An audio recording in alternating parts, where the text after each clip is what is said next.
Now, homes abroad. For years, Spain has been the most popular place to buy. Around 750,000 Britons have moved there and done wonders, by the way, for the Spanish economy, with a boom in building and investment. However, in one of the most popular regions in Spain, thousands of Brits are finding their homes under threat, and there's absolutely nothing they can do about it.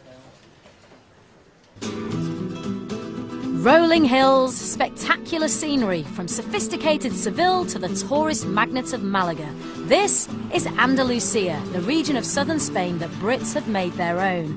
Thousands have come to live here, to work and retire.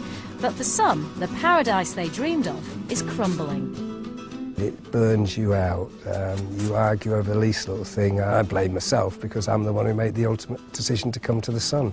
When Bruce Hobday's house was built 4 years ago, the developers assured him they had all the right planning permissions. We crossed the T's and dotted the I's with everything. Several emails a day sometimes, and getting those positive answers back from the lawyer and from the builder and from the estate agent. But after he moved in, the Spanish police came knocking. They said the permissions he'd been told about didn't exist. They were planning to prosecute his builder and call in the bulldozers. Well, the word demolition just came as a shock, horror, whatever, because we realised that, they were talking about us and our homes. There was worse to come. The electricity company told Bruce his builder had connected him up illegally and cut off the supply. Bruce and his neighbours now share a generator for just 12 hours a day. In the winter it's very, very cold. The houses are not built for the warmth, but it's the cost of diesel that is crippling us, and that has gradually risen in price over the last few months. The Hobdays are among thousands of British families whose homes have now been declared illegal. For more than a decade, they flocked to Spain, following their dream of a place in the sun. Spanish builders, lawyers and estate agents welcomed them, and local mayors who give planning permission were only too happy to oblige. But now it's emerged that some of the approved developments were on rustic or farming land, which is forbidden. And in many cases, lawyers and even mayors failed to inform the regional government. You see, you can have as much paperwork as you like signed by your mayor, but unless you've informed your regional government, it's all worthless. They've just declared thousands of new homes in Spain to be illegal and have even ordered some to be demolished. But are these just hollow threats, or will they really bulldoze people's homes? Helen and Len Pryor know the answer. This is where their house once stood. Hi, Helen. Hello there, fine. Nice to meet you. They moved here in 2003. 5 years later, this happened. The demolition men moved in one morning in 2008 and flattened their home before their eyes. Len went to make coffee. We had no water and no electricity. And when we investigated, they'd taken the meters away early in the morning. And outside the gates here, there were just policemen everywhere. JCBs everywhere. So they were just ready to come in and just demolish your house? Yes, they were. The couple had received warnings that their home had been built illegally, but they'd appealed against that decision and were waiting for it to be heard in court.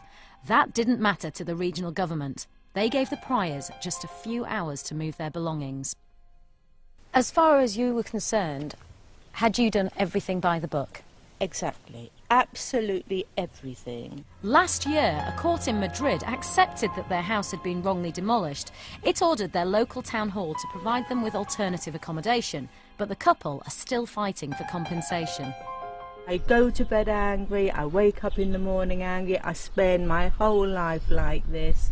Being angry has kept me sane. Why are you both still here? We did nothing wrong. We have got to fight, and Len and I will fight with walking sticks and Zimmer frames if necessary. The case has become famous across Spain. The fact that it may be repeated has caused outrage, both here and in the European Parliament. As a national of Spain, I am ashamed to see what's going on in my country. And I have big concern for the future of the Spanish tourism business. Marta Andreasen is an MEP for the southeast of England. Well, the Spanish government should recognise the rights of the people who acquired the houses in good faith. And in the case where the houses have to be demolished because of environmental issues, then they should be compensated fairly. Although the regional government of Andalusia has already got one demolition wrong, it hasn't stopped it pressing ahead with plans for more. Recently, it's been sending letters to other British families who, until now, believed their homes were safe. Some people are finding those letters are the end of a very long legal process, a process about which they knew nothing. You see, whilst their homes were being fought over in the Spanish courts for years, no one thought to tell them what was happening until it was too late. Well, we had all our paperwork. We didn't expect it to happen to us. We've done everything that we could know to be right, to be legal, to not hide anything at all. Christine and Noel Payne moved into their Spanish home in 2003. For 6 years, and without their knowledge, the regional government and the local town hall had been arguing in court over whether the building broke the planning laws. They've now been told that it did, and that it will have to be torn down. If you see the police or a bulldozer anywhere as you're going away into the town, you panic, and it just takes all your normal way of living away. We couldn't understand how that could go for 6 years without being told anything that was going on. I don't understand how that can happen. Many of the British families here could only buy their property after selling up at home and putting all their savings towards their new purchase. If the bulldozers do move in, they'll lose everything. And recently, the threat of demolition got even closer for people living in this region of Spain whose houses have been declared illegal. Not only have they been let down by their local mayor, now the regional government could pull down their homes in just 1 month.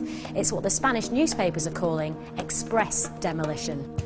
This fast-track process is designed to stop new illegal development springing up, but those who've lived here for years fear it could be applied retrospectively, meaning their own homes could be earmarked for express demolition.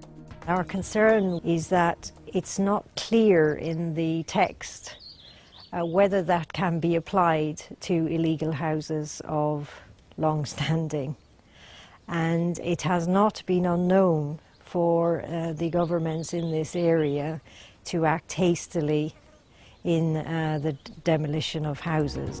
While Spain remains the favourite destination for British expats, the outlook's far from sunny for some of those who've moved here. They've been hit by the financial crisis, rising unemployment, negative equity, and now the threat of demolition. For them, the Spanish dream could soon turn to dust.